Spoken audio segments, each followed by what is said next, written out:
Butter garlic prawn নামটা শুনে কিন্তু যতটাই কঠিন মনে হচ্ছে, রান্না কিন্তু ভীষণ সহজ।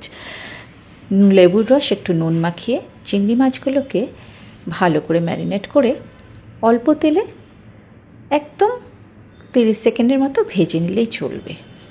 এরপর কড়াইতে 1 টেবিল চামচের মতো বাটার দিয়ে দেবো। বেশ কিছু রসুন কুচোনো আর ধনেপাতার ডাঁটি কুচোনো সেটা দিয়ে দিতে হবে। ধনেপাতার ডাঁটি কুচোনো দিলেই একটা অদ্ভুত সুন্দর ফ্লেভার আসে। এই সময় কিছুটা চিলি ফ্লেক্সও দিয়ে দেব, আর দিয়ে দেব 1/2 কাপ মতো জল দিয়ে এটাকে ফুটতে দেব। খুব তাড়াতাড়ি ফুটে উঠবে এই গ্রেভিটা।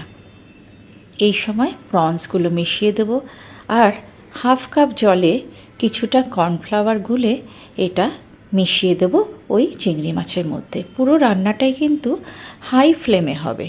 আর উপর থেকে ধনেপাতা কুচি ছড়িয়ে দিলে, অরিগানো একটু মিশিয়ে দিলেই, আর একটু গোলমরিচের গুঁড়ো, ব্যাস। ওপর থেকে একটু লেবুর রস মিশিয়ে দিয়েছি, ব্যাস, আর কিচ্ছু লাগবে না। দারুণ।